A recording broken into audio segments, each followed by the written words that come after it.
Clotheshorse is brought to you with support from the following sustainable brands. Selena Sanders, a social impact brand that specializes in upcycled clothing using only reclaimed, vintage, or thrifted materials from tea towels, linens, blankets, and quilts. Sustainably crafted in Los Angeles, each piece is designed to last in one's closet for generations to come. Maximum style, minimal carbon footprint.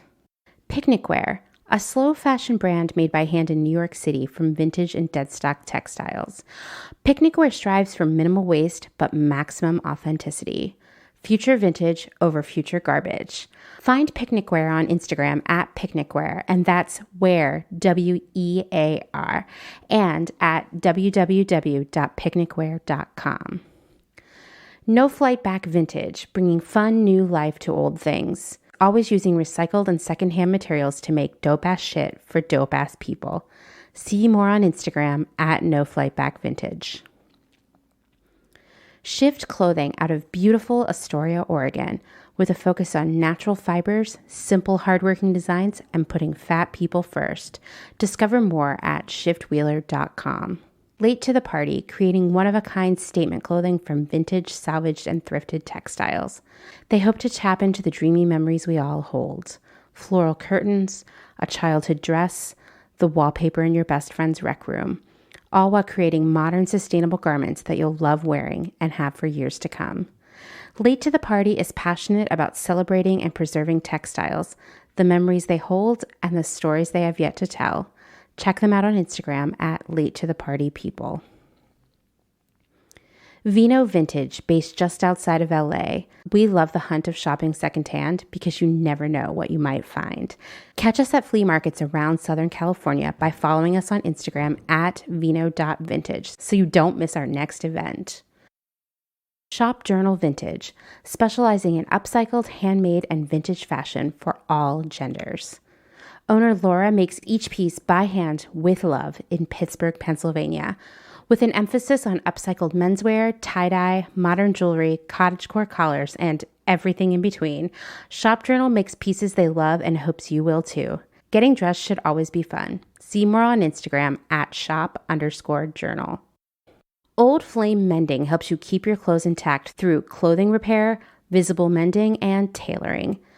Through extending the life of textiles, Old Flame Mending makes your pieces not only wearable and functional again, but also unique and beautiful. This mending duo is based in Pittsburgh, but they take mail-in mending orders from anywhere in the U.S. For more information, visit them at oldflamemending.com or follow them on Instagram at oldflamemending. Gabriella Antonis is a visual artist and an ethical trade fashion designer. But Gabriella is also a radical feminist micro-business. She's the one-woman band trying to help you understand why slow fashion is what the earth needs. The one-woman band to help you build your own brand. She can take your fashion line from just a concept and do your sketches, pattern making, grading, sourcing, cutting, and sewing. The second option is for those who aren't trying to start a business and who just want ethical garments. Gabriella Antonis will create custom made-to-measure garments just for you. Her goal is to help one person of any size at a time, including beyond size 40. To inquire about this serendipitous intersectional offering of either concept, DM her on Instagram to book a consultation. Please follow her on Instagram and Twitter at Gabriella Antonis. Dylan Page is an online clothing and lifestyle brand based out of St. Louis, Missouri. Our products are chosen with intention for the conscious community. Everything we carry is animal-friendly, ethically made, sustainably sourced, and cruelty-free. Dylan Page is for those who never stop questioning where something comes from. We know that personal experience dictates what's sustainable for you, and we are here to help guide and support you to make choices that fit your needs. Check us out at dylanpage.com and find us on Instagram at dylanpagelife&style. Salt Hats, purveyors of truly sustainable hats, hand-blocked, sewn, and embellished in Detroit, Michigan. Find us on Instagram at Salt Hats. Wide-Eyed Vintage, a curator of truly covetable vintage from Minneapolis, Minnesota. Wide-Eyed Vintage encourages the experimental spirit of dressing up and will provide you with all the special pieces that will make your wardrobe truly unique. Dedicated to preserving the craftsmanship of clothes, Wide-Eyed Vintage only selects pieces that are well made, pieces that have been proven to last beyond their lifetimes, so you too can enjoy them for more lifetimes to come. See more on Instagram at wide_eyed_vintage. Karen Kinney Studio. Located in Western Massachusetts, Karen specializes in handcrafted earrings from found, upcycled, and repurposed fabrics, as well as other eco-friendly curios, all with a hint of nostalgia, a dollop of whimsy, a dash of color, and 100% fun. Karen is an artist/designer who believes the materials we use matter. See more on Instagram at Karen Kinney Studio or online at www.ckinney.com. Gentle Vibes Vintage. We are purveyors of polyester and psychedelic relics. We encourage experimentation and play not only in your wardrobe, but in your home too. We have thousands of killer vintage pieces ready for their next adventure. See them all on Instagram at Gentle Vibes Vintage. Thumbprint is Detroit's only fair trade marketplace located in the historic Eastern Market. Our small business specializes in products handmade by empowered women in South Africa, making a living wage, creating things they love like hand-painted candles and ceramics. We also carry a curated assortment of sustainable and natural locally made goods. Thumbprint is a great gift destination for both the special people in your life and for yourself. Browse our online store at thumbprintdetroit.com and find us on Instagram at thumbprintdetroit. St. Evens is a New York City-based vintage retailer that is dedicated to bringing you those special vintage pieces you'll reach for again and again. More than just an online store, St. Evens is dedicated to sharing the stories and history behind the garments. 10% of all sales are donated to a new charitable organization each month, amplifying and supporting causes like food insecurity, racial justice, homelessness, and LGBTQ+ support. For the month of April, St. Evens will be donating to Welcome to Chinatown, a grassroots initiative that is supporting and amplifying community voices to preserve one of New York City's most vibrant neighborhoods. Your vintage purchase from St. Evens supports a small, women of color run business while giving back to the collective community we're all a part of. New vintage is released every Thursday at 12 p.m. Eastern Time at wearstevens.com, with previews of new pieces and more brought to you on Instagram at wear_st.evens. That's at Wear St. Evens. Shop vintage, do good, and wear St. Evens. Blank Cass, or Blanket Coats by Cass, is focused on restoring, renewing, and reviving the history held within vintage and heirloom textiles. By embodying the love, craft, and energy that is original to each vintage textile as I transfer it into a new garment, I hope we can reteach ourselves to care for and mend what we have and make it last. Blank Cass lives on Instagram at _Cass, and a website will be launched soon at blankcass.com. Located in Whistler, Canada, Velvet Underground is a velvet jungle full of vintage and secondhand clothing, plants, a vegan cafe, and lots of rad products from other small sustainable businesses. Our mission is to create a brand and community dedicated to promoting self-expression, as well as educating and inspiring a more sustainable and conscious lifestyle, both for the people and the planet. Find us on Instagram at shop_velvetunderground or online at www.shopvelvetunderground.com.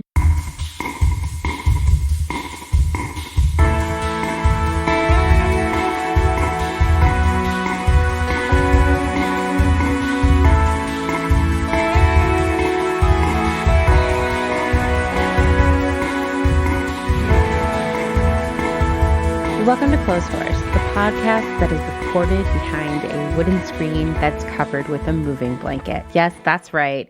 And of course, I'm also wrapped in a blanket myself. The glamorous life of podcasting. I'm your host, Amanda. This is episode 71, the penultimate episode of Capitalism Month, what some people like to call April. And today is chock full of stuff, as always. But like good stuff, not like Ziploc bags and socks that have lost their mates, which we have a crazy amount of partnerless socks in this house. I don't know where they go. That's a whole other podcast. That's probably actually just like a really boring stand-up bit. Anyway, we only have good stuff here at Clotheshorse today. Sara of She Rhymes with Orange will be joining me to talk about her business, which is helping people clean out their closets, including support reselling and donating all of that stuff, and just making the tough decisions of what to part with and how to do it. And I think you're going to learn a lot of really helpful tips from her that you can use in your own life for cleaning out your closet, for reselling your things, etc. I also have not one, but 2 hotline calls for you. And I'll be breaking down one of the pillars of capitalism, freedom. But first, it's time to shout out the newest Patreon supporters. First is Hannah Kent from Vancouver, BC, aka Canada. Hannah is a lovely writer. Yes, I checked out her website, hellobertha.com, and I feel so honored to be supported by someone so talented and thoughtful. Thank you, Hannah. Next is Liz Funk, who has just been such an incredible supporter and cheerleader of both Clotheshorse and the department. She sent me the loveliest message. She always comments on our Instagram posts and has so much great positive feedback. She's also super rad. So knowing that she appreciates my work just makes me feel so good, like I'm on the right track here. So thank you so much, Liz. Amelia Schroyer is also a new patron, and I, as usual, try to stalk her on the internet, but in a really loving way. And I just couldn't find anything. But I'm just assuming here that Amelia is super cool because she listens to Clotheshorse. So thank you so much for your support, Amelia. Last but not least is Jamie Conte. And guys, not only am I pretty sure that Jamie is my first supporter from Tennessee, she's also a poet, which is so cool. The Clotheshorse Patreon is filled with just the coolest and most creative people. I feel so honored. Thank you for your support, Jamie. If you're interested in joining this group of the coolest people ever by supporting my work on Clotheshorse via Patreon, you can find out more at patreon.com/clotheshorse-podcast. You'll also get to listen to some pretty cool Patreon exclusive episodes. If Patreon's not your thing, because, it's a commitment, it feels weird, it's a strange interface, you can also send a direct donation via Venmo to @crystal_visions. And while we're mentioning that, I want to shout out some amazing people who have supported my work recently via Venmo and Square. Caroline Alsop, Annie Beam, The Article, Chris Warfield, Mary Doyle, and Harmony. I also just want to give a special shout out here to Sammy of Dylan Page. I did an Instagram live with her a few weeks ago, and in it she mentioned that I don't bring up Patreon enough, that I don't remind people that they can support me. I bring it up in every episode, but never anywhere else. And I was like, okay, you know what? You're right. I need to do a better job of this. And I think it's working. So thank you, Sammy, for encouraging me. Thank you to all of you who support me by sharing my content, sending me nice messages, telling your friends to listen, and just listening yourself. So thank you so much to all of you. All right, well, let's plug in the Hello Kitty phone and take some calls from the Clotheshorse hotline. Our first call is from Melissa of Sister Midnight Vintage. Hi, Amanda. This is Melissa from Sister Midnight Vintage. Long-time listener, first-time caller. I want to say that I love the podcast. And I was listening to your episode last week about employee discounts and how you had witnessed some people, like coworkers, getting bullied for how they dress at work. And I wanted to share my story. In 2008, right when I moved to San Francisco, my first job in college, I worked at Crossroads Trading Company, and I was a buyer, but I got pulled aside by my manager because of my street style clothing. And he basically told me that how I was dressing wasn't representative of the current fashion trends, and that the people coming in the cell wouldn't trust my knowledge because of how I looked. But really, I was just like a fashionable young punk who had always gone to thrift stores, and I loved vintage, and he told me I was buying too much vintage and that I needed to pay more attention to like mall brands basically, and True Religion jeans, things like that. So needless to say, they didn't appreciate my personal style, so I quit later that month. But it was a learning experience and realized that wasn't the place for me. And then later on, I found much more enjoyable jobs working at vintage stores, and that's led me to what I do now. So I want to say thanks again for bringing that up, because I think no one should get bullied for how they look at work, and how you look doesn't really represent all the vast knowledge you might have about so many things.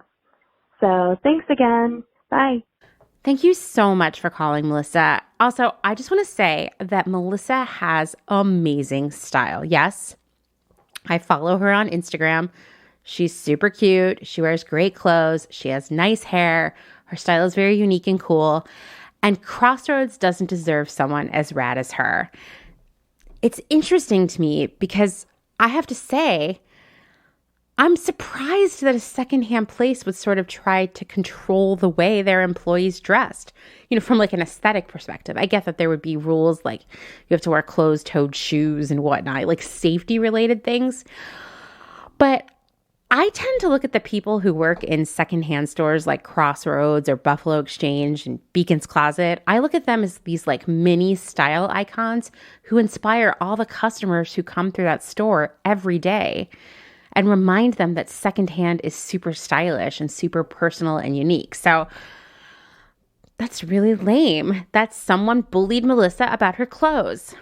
I also just want to add that after my conversation with Alex, where we talked about the bullying that we witnessed at work, that I witnessed at work, it inspired me to talk to Kim, my co-host of the department, about doing a crossover episode. So Kim will come over here to Clotheshorse, and we're going to talk about toxic work environments, bullying, and how we can change that in our own workplaces. Because Kim and I have some stories, and I will be very honest with you, I am still processing some of the trauma and anxiety and just overall bad things that I experienced even at my most recent job. And you shouldn't get PTSD from your job, right? Especially when you're just like working in an office, So that will be coming in May for Labor Month, and I'm just so excited to talk about that because we don't talk about that kind of stuff enough. I mean, when I say we, I mean all of us, not just me and Kim or you guys and me, but like everyone ever, society, I guess. We talk too much about like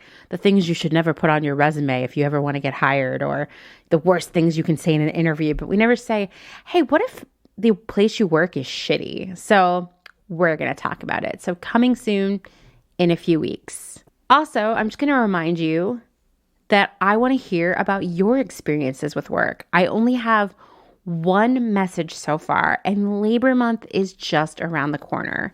You can call the Clotheshorse hotline like Melissa did, and that number is 717-925-7417, or you can send me a voice memo recorded on your phone or your computer, and you can send that via email to amanda@clotheshorse.world. All right, next I have a message from Noah, who recently shared an incredible outfit repeater post at clotheshorse.world. It's an amazing flannel shirt that he has patched with all kinds of cool fabric. Every piece of fabric has a story, and he shared it all, and please go check that out. Let's hear what Noah has to say. Hi, Amanda. This is medium-time listener, first-time caller Noah. I just listened to the newest podcast episode, and I really appreciated the discussion you had with Rebecca about gendered clothing, and wanted to share some thoughts I have on the topic as a cis man who wears mostly masculine clothes. I feel like every few months I see something online about a fashion designer releasing clothing using labels like genderless, gender-neutral, unisex, or androgynous, and it's heralded as groundbreaking or revolutionary. And while challenging binary concepts of gender in all aspects of our lives is important, I think the type of genderless fashion that shows up on runways still needs development. I noticed they fell into three categories in their interpretation of genderless fashion. The first, which you talked about in the podcast, which seems to be the most common, is the use of styles commonly associated with men's fashion, like suits and garments with boxy silhouettes, in clothing for people of all genders. It's hardly a new trend, but I think it's shifted from adapting menswear into something more feminine, into the suggestion that menswear is somehow neutral. The second form of genderless fashion is the opposite, where feminine clothing styles like skirts and dresses and certain colors or patterns are worn by people of all genders. There's less of a historical precedent for this in fashion, but I think it's something that's becoming more culturally acceptable. But still, a masculine presenting person wearing clothing with feminine connotations is still interpreted as a man in women's clothes, and while I think people should be able to wear what they want, that interpretation still reinforces binary concepts of gendered clothing by presenting it as something outside the norm. The third form of genderless fashion disregards all norms of fashion and attempts to create clothes that either have no identifiable gendered features or mix several together. Those are pieces like jumpsuits or weird geometric pieces that look sort of dystopian to me and are impractical for everyday wear. In all these examples, it's really weird to me that the idea of genderless clothing either manages to reinforce binary ideas of gendered fashion or decide that the only way to strip clothing of gendered connotations is to make it look like you're wearing a giant box. The simplest answer to me is just that clothing shouldn't be gendered to begin with, and it bothers me that high fashion is trying so hard to come up with an impractical solution when the answer should just be wear whatever you want. The second thing I wanted to share was my experience as a man who wears what he wants regardless of the gender is intended for. I really liked Rebecca's anecdote of people's eyes lighting up when she said the garments were unisex, and I honestly think that a lot of men are just looking for permission to wear whatever they want.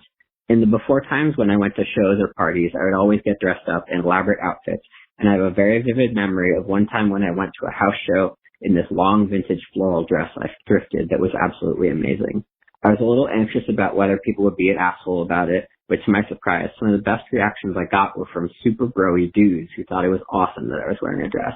I live in a very liberal college town, so I know that affects things, but it was so interesting to see all the reactions I got, and several guys said things to me like, I wish I could pull that off.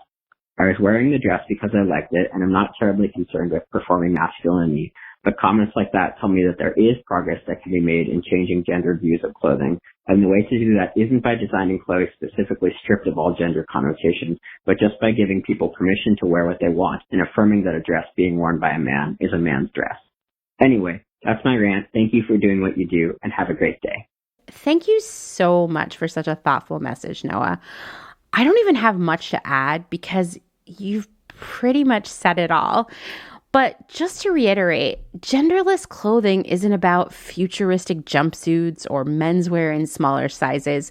It's about everyone just wearing what they like, what makes them feel like the best versions of themselves. Even as a cis woman working in the fashion industry, where you would assume there aren't a lot of parameters about what you can and cannot wear to work, I've encountered that gender bias that's associated with certain types of clothing. Like, if I was going to be presenting to some executives or potential investors, I couldn't show up in a flowery dress or a lacy blouse because those things are so inherently, quote, feminine that surely wearing something like that would indicate that I was incompetent about business.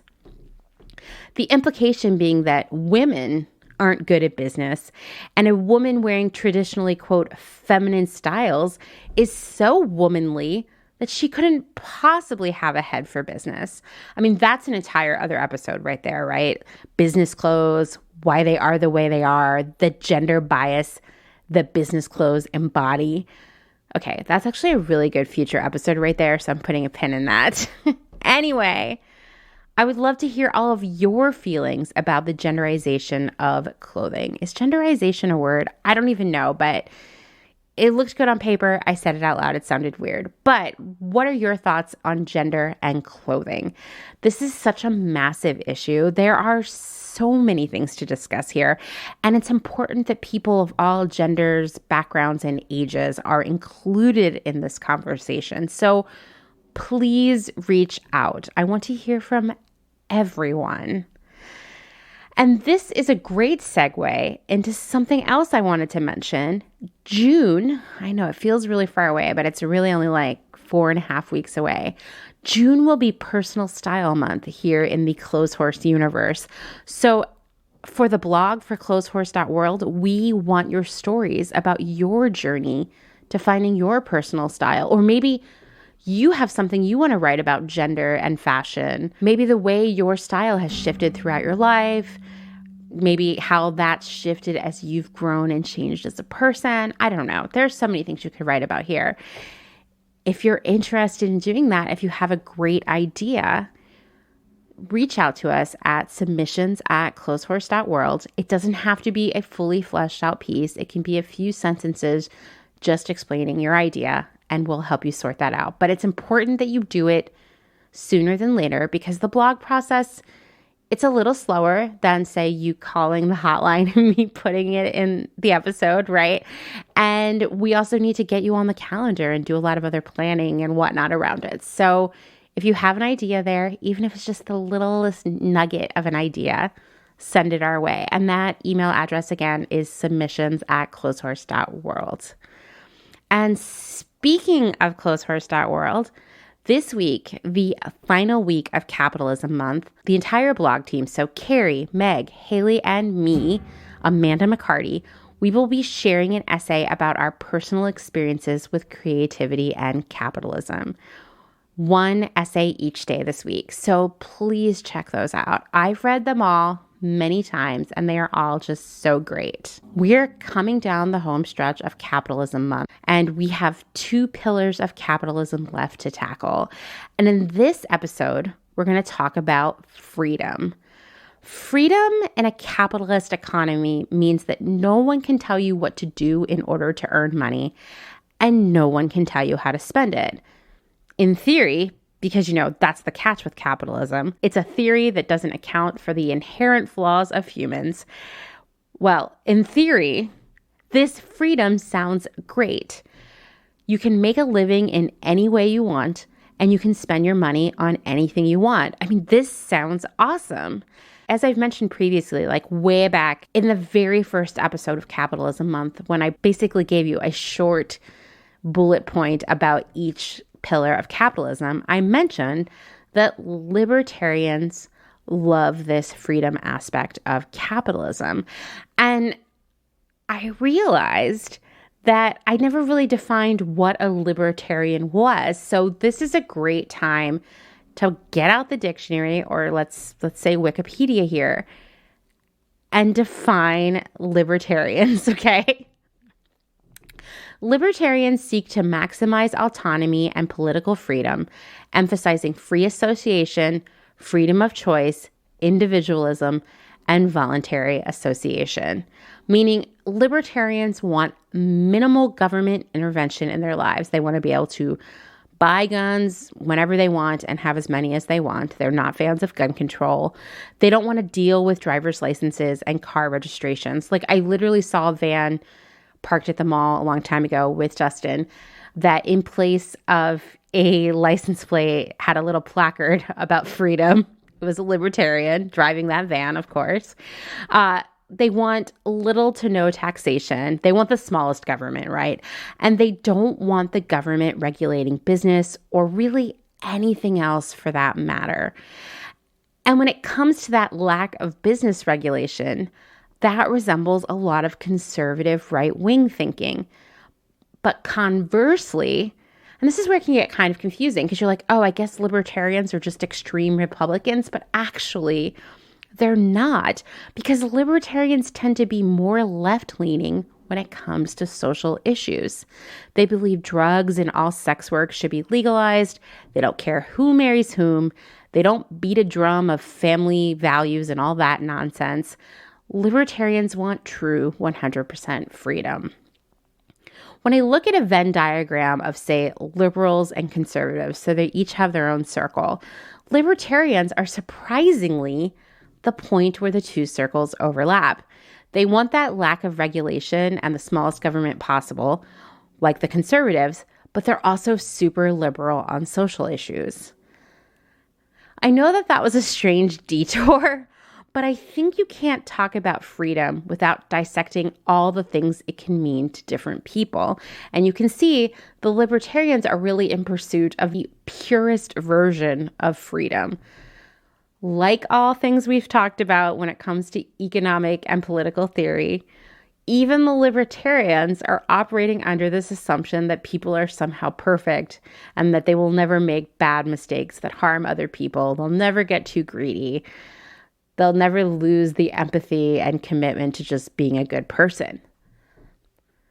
That's how all these things fall apart. Now, like I said, both conservatives and libertarians want minimal government oversight. Like they want minimal regulations around environmental protections, consumer safety, workers' rights, banking and financial policy, education, you name it. In the purest form of capitalism, the government doesn't do anything. It doesn't even maintain the bridges or run the schools. Private companies would do all of that. And the government wouldn't have any say in how this stuff happens, how people pay for it, how much people pay for it, and how the workers doing all of this are treated. It's all based on the free market. In this version of the free market where people don't get greedy, where people are all just decent people, this would all work out just fine. We have seen this. Even without having a pure free market, we have seen this go terribly awry, right?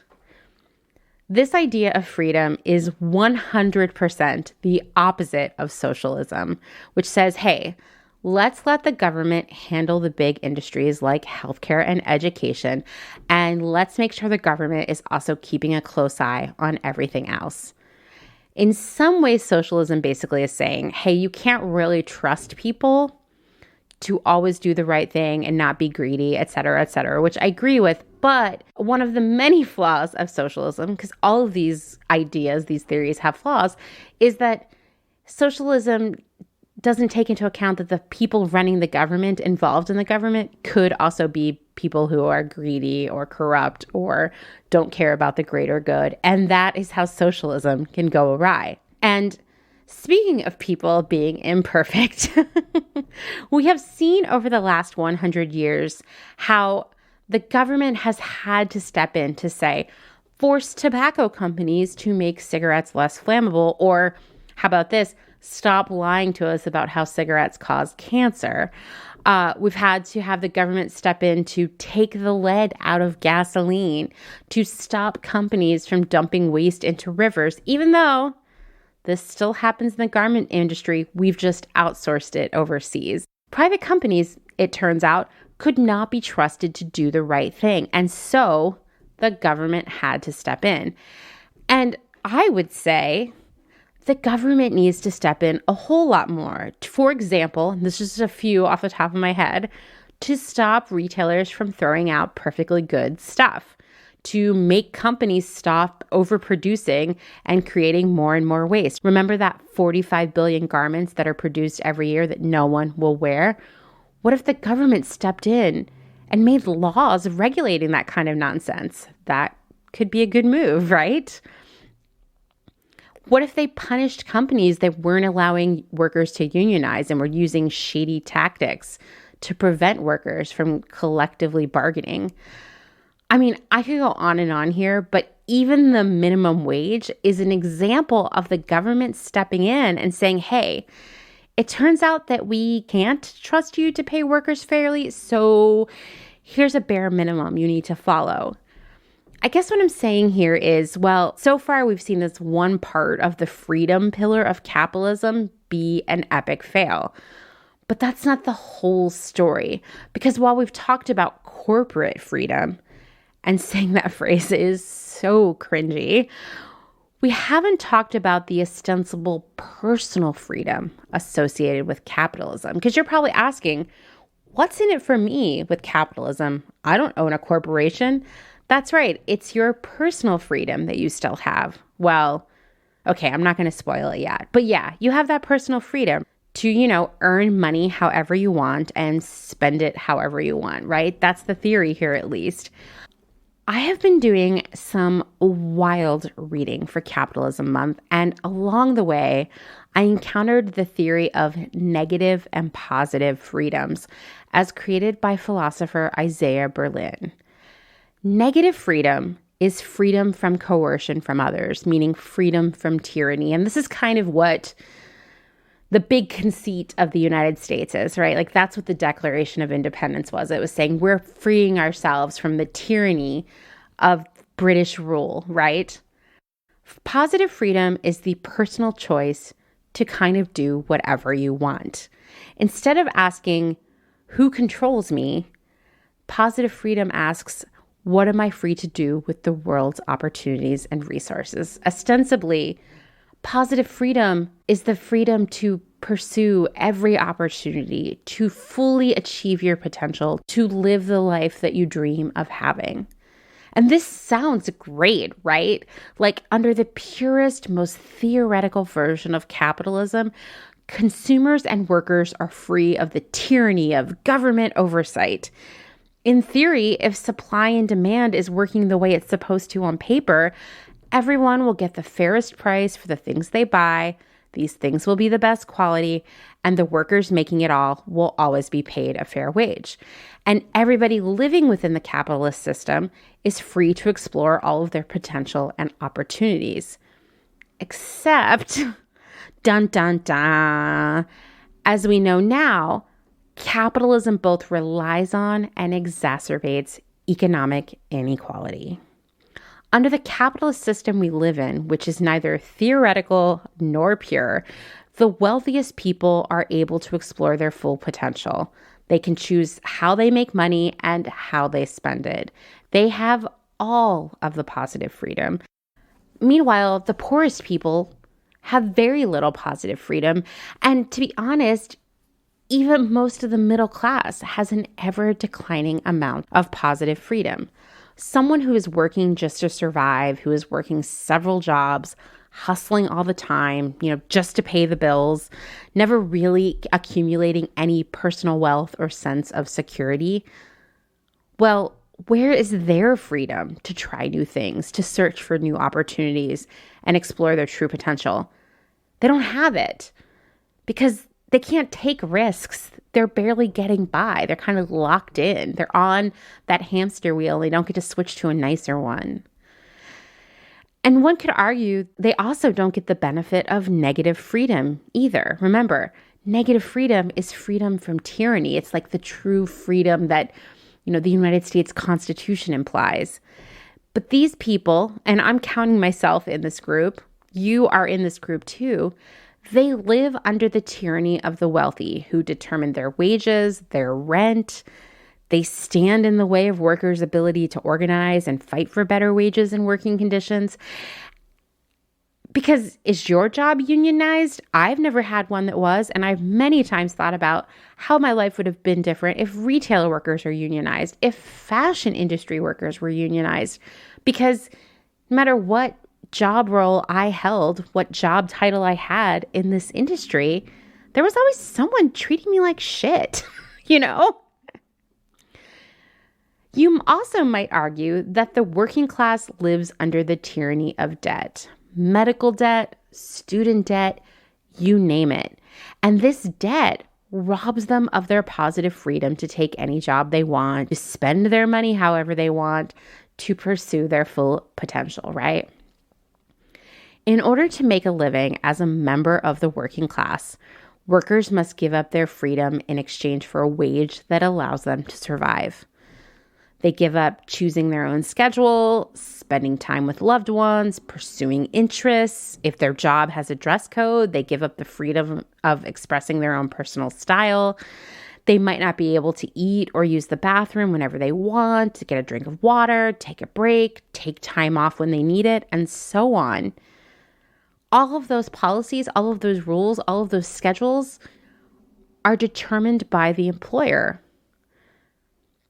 How many people aren't getting enough sleep just because they work so much? Imagine that. One of life's simplest pleasures, a good night of sleep, lost to corporate tyranny. So much for freedom. Economic inequality robs so many people of their freedom to have a good life, to do something they love, to feel healthy, rested, well-fed, satisfied, safe, secure, you name it.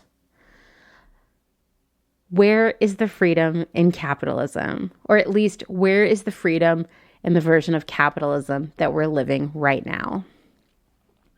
Throughout this month, I've been comparing capitalism to socialism. So let's wrap this all up by exploring how socialism might be more free. Friedrich Hayek wrote a book in the 1940s called The Road to Serfdom, and it's pretty much essential reading for libertarians, as he argues that the best society has the least amount of government involvement.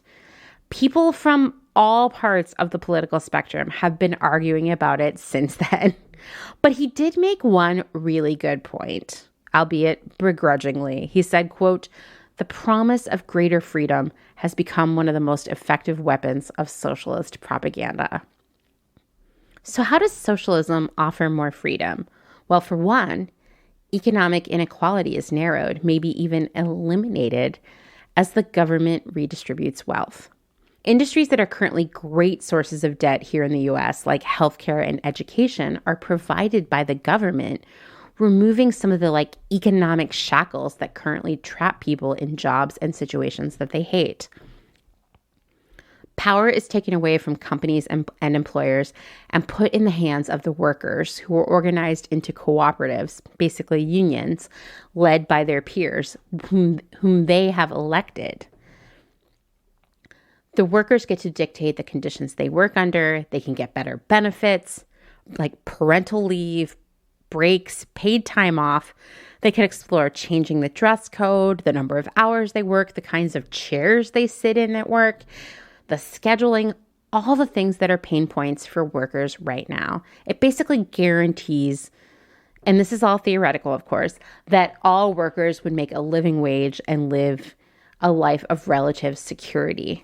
And when you have that kind of security, you get more freedom to explore all of life's opportunities and potential, right?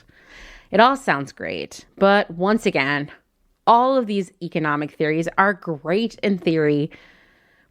I'm pretty sure I could sell you on capitalism if you'd never seen how it's playing out right now. But as I've said before, I think a combination of socialism and capitalism is the best route. A stronger social safety net and the end of paralyzing debt caused by education and healthcare could give freedom, actual freedom, to so many people who are not currently free, who are very trapped, who have no mobility in any direction because they're too busy trying to survive. Well, I'm excited for you to meet Sara of She Rhymes with Orange, someone who is building her own business, helping other people clear out their closets. She's one of the many entrepreneurs who are popping up in the secondhand industry, and I love it. Actually, one of my favorite things about the secondhand market is that it has allowed so many people in our community to start a small business while minimizing our waste. I mean, what a pairing, right? That's amazing. And while I know for a fact that some big fast fashion players are seeing that market, they're seeing its potential, and they want to swoop in to take a slice of that pie, my hope is that we can protect all of these small secondhand businesses by continuing to support them, by shopping with them before we look anywhere else. Okay, let's meet Sara.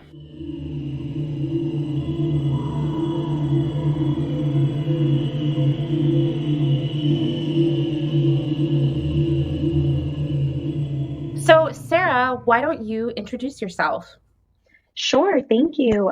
So my name is Sara Ann Leeds, and I'm the founder of Rhymes with Orange, which is a platform dedicated to just celebrating anything around a one-of-a-kind and kind to the planet closet. I primarily work in two different ways. So I work with individuals to clean out and consciously sell and donate their closets, which I'm excited to talk about a little bit more.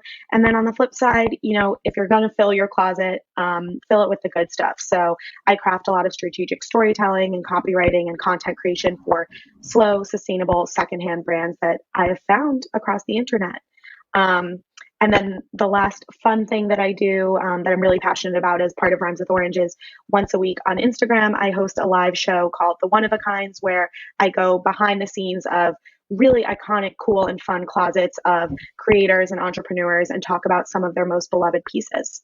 That's amazing. What made you decide to start all of this?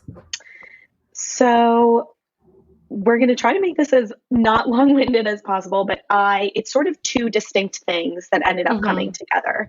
And what I mean by that is I have always been like a naming machine. Like my friends have told me you need to start a naming agency or a branding agency because names like pop into my head. And so this concept, Rhymes with Orange, popped into my head because nothing rhymes with orange. It's kind of this like ism that's in our vernacular. And so I was like, oh, something that's so truly one of a kind. Like, what should this be? And my best friend and I, we were also roommates at the time, no longer due to the pandemic, but we always, like, since growing up through living together, have this shared note and like text exchanges of all of our business ideas, like food ideas, skincare ideas, clothing ideas. I love this. It's the best. And so, I said like Rhymes with Orange, like what should it be? And we even like talked to her mom about it because she's like a really amazing corporate woman. We were trying to come up with like, what should this like great name be? It had no concept around it and kind of just fell to the wayside. And then I kid you not, just lying in bed one night, like trying to fall asleep. And the slogan then came and I was like, one of a kind to the planet. So so this slogan came to me and I still didn't have like the full robust business idea around that. And then long story short, over time, just pieces came that added to what a really good business could look like around this. And at first it started primarily with just e-commerce, like selling secondhand or gently used clothing from people that I either cold outreach to or influencers that I already knew in my circle, helping them clean out their closet and then on the flip side, sell it. And I really hit a block with that strategy for a lot of reasons, which I'm happy to talk about. But primarily, speaking of authenticity, being a shop owner or like simply, behind the scenes selling is not authentic to me. Like I really missed human connection. I actually just heard that there's a Harvard Business School did a study around burnout, and the number one cause of burnout is not long hours. It's not being overworked. It's not too many tasks. It was a lack of connection with others. And wow, interesting. Super interesting. And that is 100% what happened to me when first starting this business, the way that it was initially set up. I had literally no human connection. And I really missed that. And I was like, you know what? I need to stop being afraid to say that, like, I think my personality is really good and like everyone should want to be my friend. So I'm just gonna, be more personable and like show more of myself. And like, I hate to surrender myself to the algorithms of the Instagrams and the TikToks of the world. But once I started coming in front of the camera, my engagement just completely transformed. And then little things started falling into place of like what this business could really look like with me at the core of Rhymes with Orange. And it turned into something that's much more scalable, sustainable, and enjoyable for me. And so it's what it looks like now, which is working one-on-one with people to what I call get shit out of their closet. That is the umbrella term. And then on the flip side, from like an academic and, full-time work background, I have experience in business degree in marketing and English. And so I really wanted to leverage that in a lot of, articles that I write and copywriting and brand tone of voice that I work with, the brands that don't always have access to the millions of dollars in marketing budget and marketing spend. And so I wanted to find a way to plug into that economy and give them as much of a premium experience as they deserve.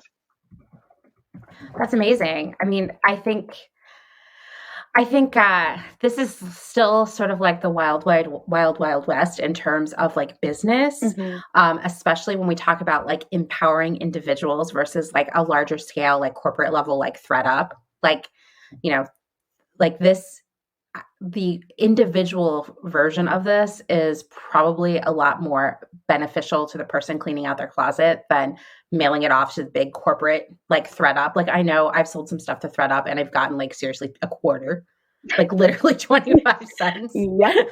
Same here. How does the process work for someone Yeah. who wants to clean out their closet with you versus just throwing it in a box and sending it off to ThreadUp or whatever? Yeah. So what's really interesting is thing one is I think you and I and most of the people we interact with every day, we know ThreadUp exists and it's almost like second nature to us. If we think something like, if we don't want to put the effort into selling it ourselves, like we know it's going to ThreadUp. Believe it or not, for as scaled as ThreadUp has become, like at least 50% of the clients that I talk to don't even know about ThreadUp yet. So there's actually doesn't surprise me. Yeah. That doesn't surprise me. Okay. Yeah. Yeah. So I think a huge piece of how I work is the very one-on-one, intimate, like liaison concierge service. And there's a huge education piece around it. And quite frankly, it is getting over the hurdle of why am I not putting this in a black garbage bag and dropping it at my Goodwill? And and knowing that there's value in doing something else. And so the process starts with reaching out to me, contacting me. I'm sure every single person you've interviewed has said this, but I am actually doing my website right now. So there will be a much clearer contact us form, but someone will reach out to me either via TikTok or Instagram or my website directly. I usually set up literally a 10-minute or less call just to understand where you're at. Have you not even begun to tackle your closet, or do you know what you're looking to part ways with, but just don't know what that next step is? It's kind of, somewhere on that spectrum. And depending on where you're at, let's say you've looked at your closet, you don't even want to reach your hand in there. You don't even know where to get started. So, yeah, I understand that feeling. Right. So honestly, I have found that my biggest value add is accountability. Like sometimes you just need a fucking 1 hour calendar hold on your calendar, and that is your commitment and being accountable to cleaning out your closet. And like, that's what I provide day one. I totally agree on that. I think it's like, it's just the same thing with people who are like, I need a buddy to go to the gym. I feel like this is a similar sort of like psychological phenomenon. Yes, I completely agree. And so there is, both of my parents are psychologists, so there's definitely a lot of psychology into this process. And so, let's say day one, you're like, I haven't even tackled my closet. I basically am setting up what I call a 1 hour curation call with you. And it is sort of like a Marie Kondo-esque approach, but I trust most people when they look at things, they're going to know what no longer serves them. It's more about, most people will take a 2-pile approach of donate, get rid of, or actually, no, I want to keep this. And I'm going to take it a step further and say, no, let's make 3 piles. Things that you actually do want to keep and still serve you, things that might not have that much resale value, and therefore it might be a donate, and things that might have resale value, and that's the sell pile. And from there, it kind of just, I look at it almost like a funnel of getting more and more targeted with each item over time. And this is definitely I work full-time in consulting, and this is my like consulting brain coming into the process. But what ends up happening over time is I basically make a very detailed Excel spreadsheet of every single item that we've decided you're going to either donate or sell. And based on several factors of that item, we will give recommendations of where it might have resale value. And then for anything that really just won't sell well, won't serve someone else, unfortunately, I'm going to give you recommendations beyond a Goodwill or a big donation center that's likely very overwhelmed. And I'm sure anyone who's used to listening to your podcasts understands the metrics behind big donation centers. Like 85% is going to end up in landfill anyways. And so it's about finding there are local churches and charities and donation centers that actually do need clothing and they're just missing out. And so if my client tells me where they live, I do some research and give them some recommendations that way. I've also started to discover a lot of really great like textile recycling brands. So, for example, there's a new company I discovered. I believe they're called Nikki's, and you can send in like your old underwear and they'll recycle them. And Wow. I think it's amazing. Again, like everything I say, like it's 2021. Our words have to be careful. So the due diligence around these companies, I am not in regulation and who knows what's really going on behind the scenes. But I think that's a really noble and honest mission. And I would love to support them too. And like, I mean, I can't tell you the last time I tried to sell underwear. So if there's somewhere that I can bring it without it just turning into trash and ending up in a landfill, why not? Exactly. So a lot of my process really is that research and giving you targeted recommendations of where each piece can go. And then that next step is what I call snap, sell, save. And so it means snap a photo, we sell your pieces, and you're saving time, energy, effort, and the planet. So I have a custom guide that really simplifies taking photos optimized for resale. There's some tips and tricks that make the process really easy and also like hundreds of percentages higher to sell or your likelihood to sell.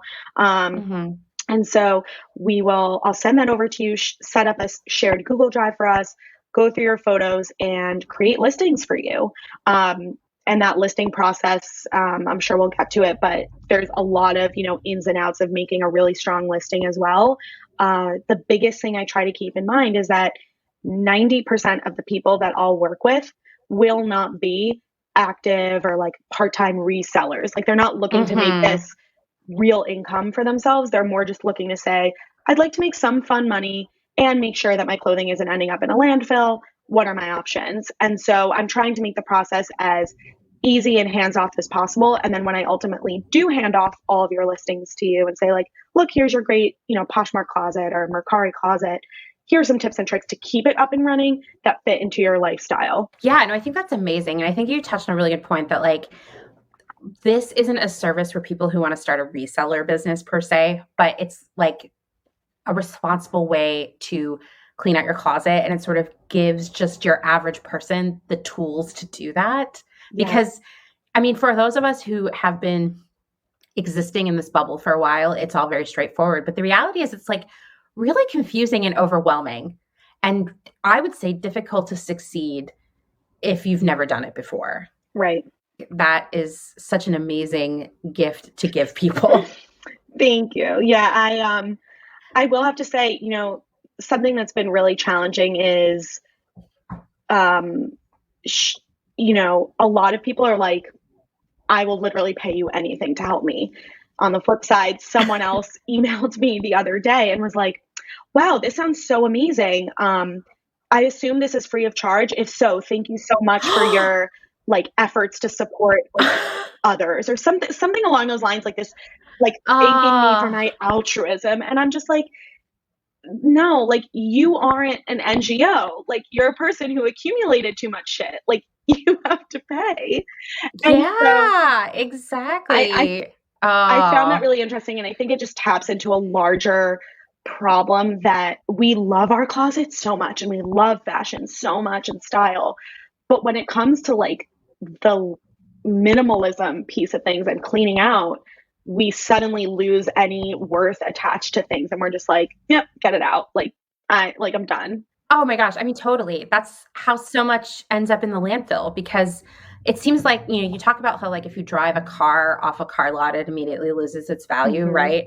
Clothes, I swear to God, lose their value the moment you put them in a shopping bag.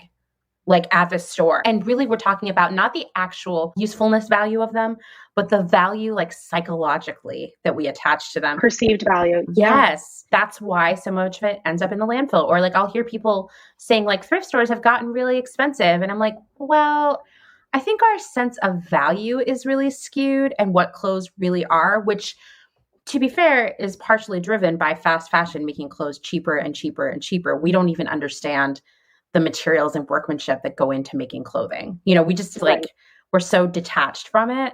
Right. It's so frustrating to me that someone would be like, so this is for free, right? This really labor intensive service that you're offering me, it's free, right?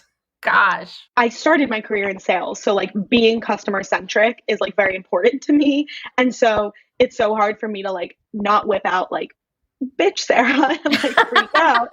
But I'm kind of just like, okay, you are not right for me and we shall move on. Is like, yeah, exactly. you know, exactly. Oh my gosh. so. How do you choose the right platform? Because there are so many right now, and I think there are going to be a lot more. Like, what's your mental process there? So there's a lot of factors that go into it. I'm going to be totally honest. 9 out of 10 times, if we're actually selling your items, it's going to be Poshmark. Like this, I'm sorry for people who don't like it. Like I have been a day one Poshmarker since high school. I actually like when I was going into senior year of college, like I got on the phone with the CEO because I was like, I'm going to be a brand ambassador. Like I love them. And so I think that for the everyday seller, they're the best. That being said, there are a lot of other factors that will make me choose another platform. So I meet a lot of people who are like, I would rather get slightly less money to make sure that it's just out of my closet, in which case I might recommend ultimately a ThredUp, or maybe if you have some luxury pieces, maybe we'll go the Real route, somewhere that it operates more on a consignment basis as opposed to a resell platform basis. If you're like, no, like I'm in it for the long game, like I want to resell. A lot of people who start with me actually will say, I already have a Depop and a Poshmark and I really like both. I just don't know what I'm doing wrong. And so in that case, I'll do an audit and provide you with specific recommendations of how to beef up your listings, and we'll use what you already have. And so it really is on a client to client basis. And if you're truly just starting from scratch, the first question I often ask is, are you looking to be in the long game and make a little bit more money and still have it in your closet till it sells? Or are you like, I need it out immediately and I'll take a greater pay cut? And that's sort of what determines my recommendation.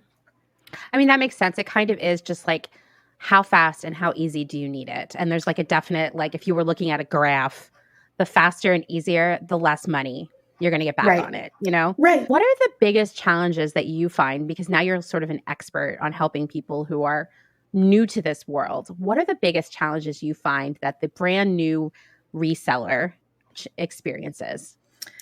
So there's things for the individual seller. One of the biggest challenges I find is I've actually noticed a lot of parallels to selling clothing to selling a home, like real estate. We feel like our clothes, because it's ours and, we're humans and so great, like deserve a premium. And so we get really frustrated when people, try to undercut the price that we've initially put up. And so we're like, well, I'm not going to sell it to you. Like I listed it for $30 and you only want to give me 10. And we get very upset about that. And that is the biggest hurdle I have to get my clients over, is like, you have to decide, like, would you rather have $5 for this or $0? Like it's totally up to you. And if you'd rather hang on to it and see what happens, like be my guest. But it's like real estate, like, is a house likely to sell if it's been on the market at the same price for 365 days? Maybe not. And so I'm like obsessed with $1 Million Listing and like everything HGTV. So this is why I speak this way. But I really treat it that way. I think I personally, maybe it's because I've been in the, selling my own clothing for so long, like I've completely, detached my personal feelings about clothing. Like a few select pieces I'll put on there intentionally really high because I actually don't really want to get rid of them. So I'm like, well, if someone gives me a great value for it, I'll part ways with it, but otherwise I'm going to hang on to it. If you genuinely are looking to get rid of something and ensure that it's not ending up in landfill, I feel like being as cost ineffective as possible is really critical. And so that's the biggest challenge I have to get people to accept. And then on the flip side, like when we look at the actual marketplace, like challenges there, quite frankly, they're all extremely clunky. Like even Poshmark, which I love, the fact that you can't share your entire closet in one button is insane to me. It drives me crazy. I feel like there are certain aspects of Poshmark that make it such like a time suck, you know, and that would be one of them. And so here's the problem though. So that's a huge time suck. I do give some tips and tricks on the best times to share your closet so that if you can do it, like it doesn't ruin your whole day. Like I'll tell you exactly when to do it. So basically at the very end of my process, the sort of like key package you're handed with is your closet is ultimately linked back to Rhymes with Orange. You're featured in my newsletter and socials and all the things that get that cross exposure. And then lastly, I provide you some tips and tricks to keep up with that particular platform that you're on. And so, for example, that would be a tip of like X time is best for you to share your closet and don't even worry about it for the rest of the day or things like that. That being said, like, that's super annoying about Poshmark, but at least they even give you the option to share your closet. Because on the flip side, I just learned that with Mercari, their search algorithm only functions by new to old listings. And you can't like share a quote unquote new listing unless you edit the entire listing and save, which is even more of a time suck. So if anything was posted after you posted yours, which of course it is because it's a busy app, you're just going to get pushed further and further down the totem pole and your listing will be hidden. And so if you're a passive seller, I'm not going to encourage you to do that either. And so it's a really tricky game and you have to really just understand like the time and energy you're looking to put in after our time working together. Mm-hmm. Yeah, that makes sense. What other advice or sort of hurdles do you feel that sellers need to sort of leap over to get it done? So this is something that I help with in that like photo guide I create for folks. A lot of people think any piece, no matter how they, photograph it, is going to sell really well if they do a good product description. And then on the flip side, they think if they have amazing photos and like no description, it's going to sell. Oh my God. I mean, as a customer, I'm like, yeah, both of those are so wrong. Like, well, so, I mean, that's what happens quite often is I won't even do like a full-on selling for people. Sometimes they'll just reach out to me and they'll be like, I've had a Depop for a year and no sales. Like, can you tell me why? And when I look at it, I'm like, your pictures are really cool, but you don't even have one hashtag. And you need hashtags for Depop, which is a whole other thing. But yeah. It's like you're missing out on a huge, like, it's, talk about SEO, like what I write for brands. It's like that whole piece of it too. Like your item is a brand, like people are buying it. And so unless it's like the trendiest, like Gucci hat or like Y2K bag, like you need the hashtag to get it in front of people, or you need a product description to get it in front of people. And so that's like something that people find just like time consuming and annoying and challenging. And I get that. And so that's been a big hurdle as well. Yeah, I think that is a really good call. What's like, none of these websites really, websites isn't the right term. That makes me sound like a grandma. None of these like platforms really come with like clear directions and guidance. And so you might, as a customer, look and be like, well, it seems like the stuff with the best photos is the most appealing with me. So that's what I'm going to focus on. Or like the whole thing, it's such a difficult marriage of things you need to do because in my experience, just working for larger retailers, most people don't read the item descriptions at all, which is infuriating when you're a merchant. But like at the same time, you need to have it there because some customers are really like words driven. I don't know. It's like the whole, and the hashtags and like the sharing and all the tricks I've been hearing from people. Like there's not like a handbook that Poshmark or Depop come with. I'm sure that you could probably go read a FAQ or something, but like an FAQ, but who's going to do that? Exactly. And that's honestly, again, why people do decide to work with me is because I will do all the shit that you don't want to do, which is provide the tips and tricks from the FAQs or from blogs. And like, even your website on Clotheshorse World, one of your contributors, I think her name is maybe Haley.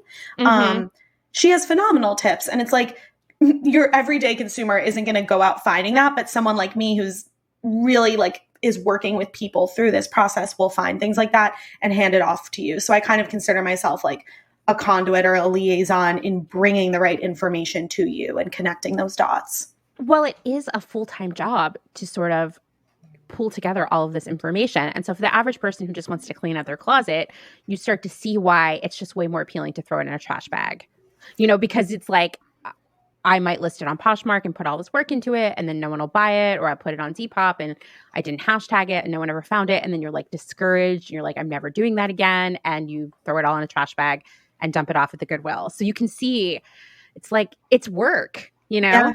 Yeah. It's a lot of work. I completely resonate. I also think like again, like one of the biggest hurdles is just like patience and being in it for the long game. Like if you do want to make some money, you know, I think on the flip side too, is it's almost like I like time batch everything. So I'm like, okay, well, if there's been no traction for 3 months, then I'll adjust the price. If still no traction for, you know, another 3 months, I'll adjust the price again. If it truly isn't selling and it's been like a season has passed or something, you know, maybe it's time to bring it to ThreadUp. Like you really just have to give yourself patience. And I think that that's one of the biggest things. I also think something that I've started doing with people really unexpectedly, but I've loved it, is just one-on-one styling sessions. And it's like, let's take what's in your closet now and find ways to reimagine it. Because if it's not going to sell and we really don't want it to go to landfill, let's imagine some ways that you can relove it. And that's, you know, just new ways of thinking about things. Totally, and even for me, I'm like so tempted. I'm like half the time I'm with people and I'm like, shit, I kind of want to buy what they're showing me too. It's like so cute, but I have to like hang back. I didn't even think of that, but that is definitely like you know, one of the side effects of the job. Exactly. It's like so awesome, but also so dangerous. Oh my gosh, I bet. Something you and I talked about before we started recording, before we had like our pregame call, was, you know, how do we convince people to shop secondhand first? Because that's really, I think we can all agree, the future of sort of mitigating consumption and reusing and just using in general the like billions of clothes that already exist. How do we sway some minds there? Because, you know, we already know that, but most people don't shop that way, and it's been kind of stigmatized. Right. So I think it needs to feel two different things. I think it needs to feel optimistic and like escapist, the same way that like, you know, Cardi B and Fashion Nova feels. Like you need that aspirational quality behind it. And then I think it needs to feel just as accessible as the major brands that we see, you know, day in and day out on our social media, or, you know, before COVID, the brick and mortars. So there's a lot of ways that can happen. I think one company that's been really interesting, and I've actually spoken with the founder, is a Shopify plugin called Recurate. And they're basically putting the circular economy or secondhand back into the, you know, that power back into the hand of the original brand. And so what that means is like, if I go to, you know, I don't know, where do we shop these days? Is it Poshmark? Because I'm like trying to stay true to my brand. I know. Yeah.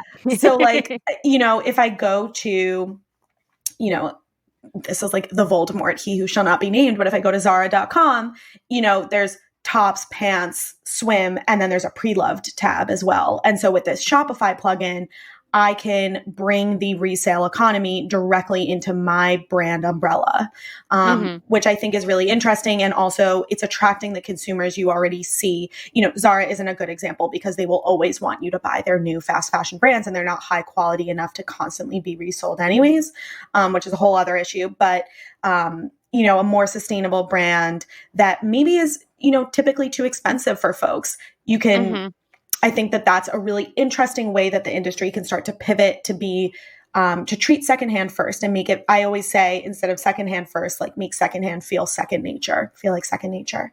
So that's, you know, one way to go about things. I think the second thing too is, you know, when I talked about the optimism or the escapism behind the industry, I think that that's really key. I think when you embed yourself into this space and you're surrounded by eco-influencers and sustainable initiatives like Remake Our World or Brightly, these are all incredible platforms and they do have huge followings, but you're following them almost because it's like a scared straight program. Like you see the damaging shit that's going on. And if you like, retail therapy is real, and I'm not trying to deny that. And the rest of the world is scary. So sometimes if adding to cart makes you feel better, sure. So I'm not trying to be a revolutionary, and I'm not trying to say perfection over progress. In fact, it's the opposite. And so if we can infuse some of the like fun and optimism into shopping secondhand that a lot of these fast fashion brands have tapped into really well, I think you'll see the industry change. And so like a major way that I do this, for example, is with this live show that I host, the One of a Kinds, on Instagram. Like, we make loving what's already in your closet so much fun. And I haven't interviewed only secondhand or sustainable bloggers. And yet 90% of the clothing that they've shown me that have the best memories associated with and that they wear time and again have been thrifted pieces. And so it's that normalization over time of like, thrifting is awesome and like you're going to love your pieces so much more. That's really cool. Like, one of the women that I recently interviewed was telling me how she like met this sketchy woman in like a parking garage just for a Chanel blouse. And I'm like, yes, we love this story. Like, we're so here for this. Yeah, totally. And so I think, making these fun stories, like, obviously we're on this tiny little Instagram screen, but maybe one day it'll be a TV show, or like, you're seeing your favorite celebrities re-wearing clothing. So it's again, like up the totem pole or up the pipeline, we're seeing like higher echelons start to normalize outfit repeating in secondhand. I think we'll have really massive downstream effects. Yeah, I think so too. I think that, every time, like, for example, Meghan Markle wears something, I the next day see tons of like stuff in my newsfeed, like, wear the same dress that Meghan Markle wore, or wear the cheaper version of it. It's always like, here's the $20 version of what Meghan Markle wore. And I'm not picking on her, but just like thinking of someone that many, many people respect and admire and look to as a style icon. Right. Imagine if someone like that started wearing thrifted clothes or secondhand. Like, it would have this huge ripple effect. There'd still be people being like, hey, look at this $20 Amazon version of her thrifted dress. But I think it would normalize it, because there is this stigma attached to secondhand and thrift clothing that it's something for poor people, that you're wearing someone else's trash, ostensibly. And of course, we laugh at that, though. It's like so ridiculous. But, for the average person who like looks to Meghan Markle and wants to buy her coat, if she said her coat was from a thrift store, it would be just so huge. Like a shot in the arm. Yeah. Because, she's like a paragon of like success to so many people. To see that you could be successful and wealthy and still care about the planet by wearing secondhand, that would be, now I'm like, how do we get her on board? Right? Call her people now. Yeah. Because I think that's what we need, is we need more influencers like that. Yeah. Who have just this mass appeal. Those are the people who are really going to be the ones who help us normalize this. I just don't know how we get there. So 100% could not agree with you more. I think a lot of people will kind of, I don't know, they're going to put down the influencer economy, or say it's the way that we know it today is becoming outdated and it's the end of the influencer economy. And I personally, whatever you define influencer is up to you, but my business relies on influencers. The closets that I started out with when I launched Rhymes with Orange are quote unquote influencers. And I love these girls. I love their communities. Every single person that's on my show, the One of a Kinds, they're also considered influencers. We are all influencers in our own respect. However many followers you have on Instagram, you are influencing those people. And so someone like a Meghan Markle, she's influencing millions of people. And so,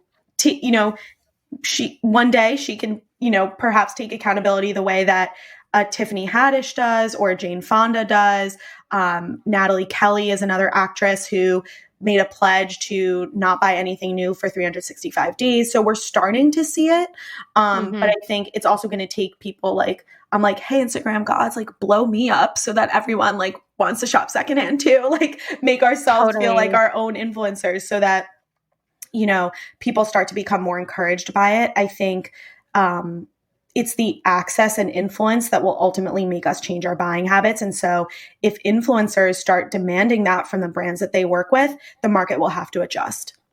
Absolutely. I totally agree. And it's important for everybody to be mindful of, while Instagram is like the hub for all of us and like how we've all found one another, ultimately Instagram is in the business of selling people things, right? Yeah. So it's like we're always going to see more posts trying to encourage us to buy new things than we are secondhand. And so I think it also is convincing Instagram, large business as a whole, that secondhand is a viable business strategy, So if Zara, who has way more, marketing buying power on social media, suddenly had a secondhand offshoot, I know Zara is like the worst example, like you said. I'll leave the clothes stand up, but it's just the one that comes to mind. Like, I constantly getting Zara ads on Instagram. If they were able to, be pushing secondhand, it would get into more eyes as well. And I also think, when we talk about influencers, it becomes really complicated because as the sort of influencer revenue stream exists right now, it's that you have to sling new stuff. The companies that have the most money also seem to be selling the cheapest, most like fast fashion-y clothes, right? And then you look at someone like Danielle Bernstein, who is a major Instagram influencer who literally has her own line of fast fashion. And you're just like, oh, how do we undo that too? I won't go down the Danielle Bernstein rabbit hole, but I think something that, speaking about optimism and what the future looks like, I love Instagram and I spend the most of my time engaging with my community on Instagram. But since this video of mine went viral on TikTok, my following has really spiked there. And so I've been spending a lot of time there. And the next generation, Gen Z, they are also spending the most of their time there, and they do not stan Danielle Bernstein. And so I know. I love it. I feel like it shows a generational divide, actually. Yeah. Right. And so I just think these are the things that we should keep in mind when we talk about like what the future looks like. Gen Z is still, they have a lot of buying power, but they're still relatively young. They don't have a ton of disposable income. Once they start having the level of disposable income that, someone in their, early to mid 20s, like I do, like they control the buying power in the market, and they're vehemently like, anti the Danielle Bernsteins of the world. I have mixed feelings about her, but this is what we're seeing on a TikTok. That will shift how brands have to be held accountable for their sustainability practices. And guess what? If you're not sustainable, sick, but good for you, but at least be transparent about it. Like that's like how I like treat my friends in life. I'm like, if you're not going to make it to dinner because you simply don't feel like coming, that's fine. But like, don't tell me your cat is sick. Like, just tell me the truth. I know. You know what Actually, I mean? I think that is some major life advice. And I would also say, like, if all along you were planning not to come to dinner, don't text me 15 minutes beforehand that you're not coming. I'm just putting that out there too. Like, I know that, this is pre-COVID life. Let's say a new COVID, post-COVID life, that when we're not going to go to dinner, we just tell people straight up well in advance. Yes. Facts. Straight facts. Like, I get it. Sometimes you just don't want to go anywhere. I actually get stressed about this idea that I'm going to have to start going places again. So I totally understand it. Like, what if we just have a refresh here? Right. I'm so with you. Like, these are just broader life lessons that we learn from your podcast. So noted. Yeah, totally. We're learning all of the things. All the things. What else do you think for the future? I mean, I feel like you've got so many ideas here. You're like a think tank of how we like change secondhand.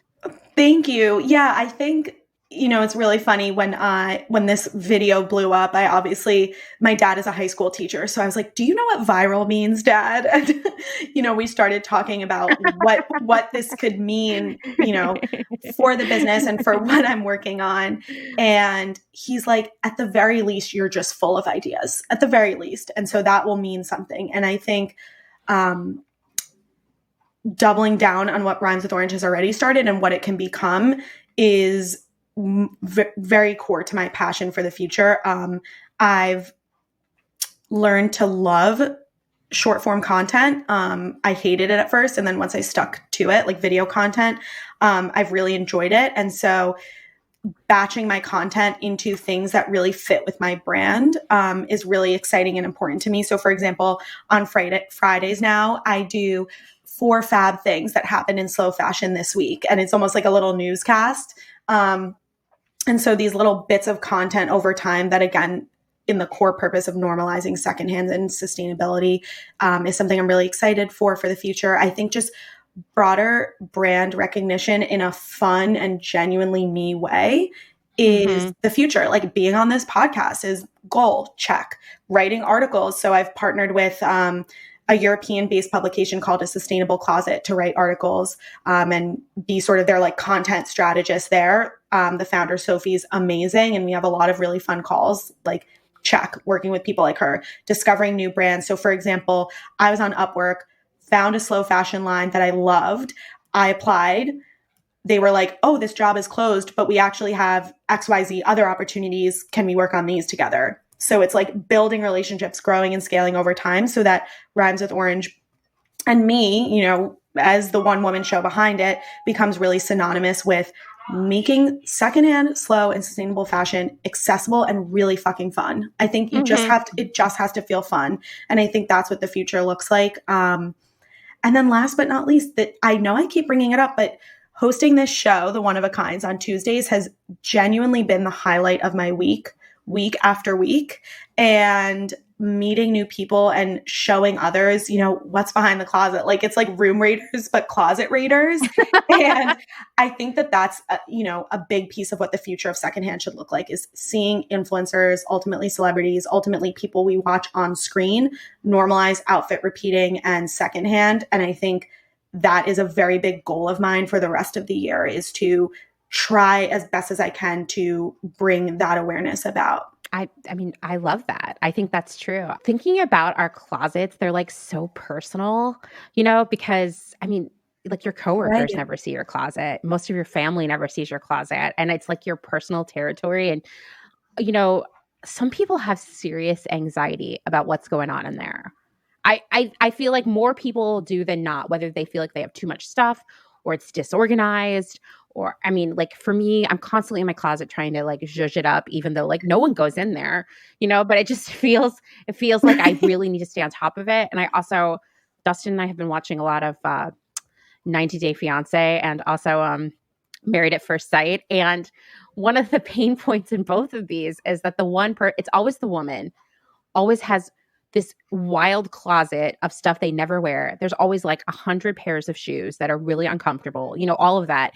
And it creates all this angst for the couple having to deal with it, whether it's like the woman's sort of embarrassed that she has all this stuff, or the guy is like, what an incredible burden. How are we going to adjust our lives around this? And it's like funny, like the life lessons you take from reality TV sometimes. But I'm like, yeah, like our closets, our possessions, our clothing and our shoes and our accessories, they can be such an intense source of anxiety for us, especially when we have a lot that we don't actually wear. And it's like, you know, accepting that and then moving forward and making decisions based on that. That's where we all usually lose control of it. Like we're just like keep ignoring it, jamming the door closed, you know, buying more weird bins to organize it instead of saying like, how much do I actually wear in here and what do I want to do with it? And I think that's what pushes people to this like, okay, now I'm in panic mode and I'm filling like 8 garbage bags and I'm just going to abandon them in the middle of the night outside the Goodwill. Yeah, it's like the dark side of it. And I mean, that's what also really has been so fortuitous about this video, like legit blowing up on TikTok is like the people I've met, the gratitude of like just having someone to talk through all the shit they have to sift through because it is so overwhelming. Like I want to do that for the rest of the year and the year after that and the year after that. Cause that's like it's a great way to connect with people, to reground them in what a beautiful closet looks like. Like if you love style and fashion, just you can do it in a more responsible way. And it doesn't have to feel like the pain point or like the hidden secret of your fashion addiction or something like that. Like it can be a beautifully curated space and you don't have to get there by throwing shit into the garbage. There's a better way to do it. And so I think that the future is very bright for that. It's just a little bit of education, but it's fun education, and we'll get there. Our relationship with our stuff, because I think some, much like personal relationships, some relationships with people are healthy and really help you grow as a person, and then other relationships are toxic and destructive. Our relationships with our stuff can take both routes as well, and just even thinking about, you talking about, do you want to get rid of it, or do you want to make money off of it? Or like, I guess our perception of the value of our stuff is so complicated too, because I think there's a certain amount of shame attached to like looking in your closet, finding all the stuff you bought and never wear, and you start to think about like the money you spent on it, and you feel bad, right? And so I think when we think like, I don't want to just get paid $5 for this, I spent $100 on it, that's where that conflict comes into play. Just that we like, that's really think wise. That I don't know. I mean, because I have gone through this myself. The first time I listed a bunch of stuff on Poshmark, I'd be like, okay, this is a $200 dress. I'm selling it for $50 because I want to get rid of it. And then someone offered me 10, and I was like, are you fucking kidding me? Why are you so rude? And then I was like, then you step back and you're like, wait, okay, but like, do I want to get rid of this, or am I really hoping someone's getting me $50 for this? Like, what's my end goal here? And if your expectation is that you want $50, fine, then be prepared to wait a long time, And so I don't know. It's like selling secondhand, buying secondhand, all of that. It involves us changing our relationships with stuff, the way we view the value of stuff, and kind of like disconnecting ourselves from our current perceptions of value. It's a journey for everyone, but I do think that getting into both selling your stuff secondhand and buying secondhand is a path to changing the way your relationship with stuff, I think. Right. And I think, when we talk about the future of Rhymes with Orange, I think a big piece of that mindset shift being successful for me is actually making a very, bold claim that my target market in terms of clients or customers or community are not, like, I love connecting personally with other sustainable influencers and brands and supporting them. But when it comes to getting shit out of your closet, sustainable people and secondhand shoppers, your everyday secondhand shopper, you're not my target market. My target market is the person who shops at Fashion Nova and Shein and Zara, because I'm going to convince you, I will convince you that you need to change, and you're going to love me all the more for it. So like, let me start with you and then bring you into my happy, planet-friendly world. We don't have to, like, I understand that there's the ugly side of fashion, and that's why you stay in the bright, happy place. Like, I'm not trying to pull you down. I'm just trying to show you that it's like, actually so much fun over here too. It is. And like you said, like the stuff that you find secondhand, whether it's thrifting or via any of these platforms, it feels so much more like special and personal, right? Because you did go on this quest to find it. Whereas like if I wanted to go buy clothes right now from Fashion Nova, the whole thing would take all of 20 minutes and would show up like a week later. And it just, where's the relationship with that stuff right there? It's not. It's like, here it is, and I don't care about it. I'm going to wear it once and throw it out. And that is what's been going on for way too long. I've been a part of that too, man. So I understand it. Yeah. I understand the psychology and the lack of attachment that exists there. Right. It's such a complicated system. I think a lot of us also are like, well, if I'm going to be like, like, God forbid I wear the same dress twice in a post. Like, this is how we think now. And it's like, literally nothing will happen. I pinky swear. And I think what would be really interesting too, when we talk about ways that the industry can change is, yes, there will always be branded partnerships or like #gifted or #sponsored, like things like that. But what if instead of a brand sending you their entire new collection for you to share, what if they send you one new piece, and then your challenge as part of like this sponsored post is also show us your most treasured belonging from our brand that's been in your closet forever. And like, that would be such an interesting campaign to me and still motivate me to buy from you. Like, I think I'm here for it. I'll buy from you. But again, it's small changes over time. So yes, it's a consumption mindset still, but it's slower. And it's not like bulk orders and hauls and, you know, these things that the algorithm have been trained to reward for. And so if we can just shift that little bits over time, we don't have to abandon a consumption mindset. It's just a slower mindset. Then that's, you know, that's all we can ask for. Like, I'm a realist and I'm patient. And I just think that is the future of Rhymes with Orange. And that's the future of normalizing secondhand. I totally agree. I totally agree with that. Do you have any parting words of wisdom or advice for everyone? I know this is the hardest part, right? Oh my gosh. Okay. Well, thing one.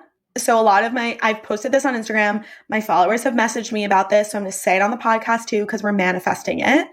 Okay. Benny Drama needs to be on my show, The One of a Kinds. We need to see what his closet looks like. If you don't know him, he is an actor and like sketch artist, influencer on Instagram. He is actually a genius. He is so funny, so original, such a breath of fresh air. And that would be my ultimate dream, is to share with everyone what goes down in his closet. So that's parting words number one. Benny Drama, listen to Clotheshorse. And, you know, on a real note, I think parting words of wisdom for anyone who is feeling like they're missing a creative outlet, feeling like they've started something and it isn't quite right. I feel you. That's how I felt about Rhymes with Orange for the longest time. It didn't feel quite right. It felt like a slog. I felt like I'm going to butcher the expression, but it's, you know, like fitting a square peg into a round hole. And if you're true to yourself and what your ultimate goals really are for your business, and you put your authentic self into that, the change is going to be wild. And that's really what happened to me. And now I'm creating something that is gradually becoming more and more successful over time. And I have fun with it and it doesn't feel forced. And I see a much brighter future for it. And so, and it's all in an effort to make secondhand second nature and cool as fuck. And like, let's do it. And so those are my parting words. It's just to be true to yourself, and you're going to see whatever you're setting out to do just blossom in a really, really awesome way. I love that. I think that's great. And it applies to everything, really. Yeah, exactly.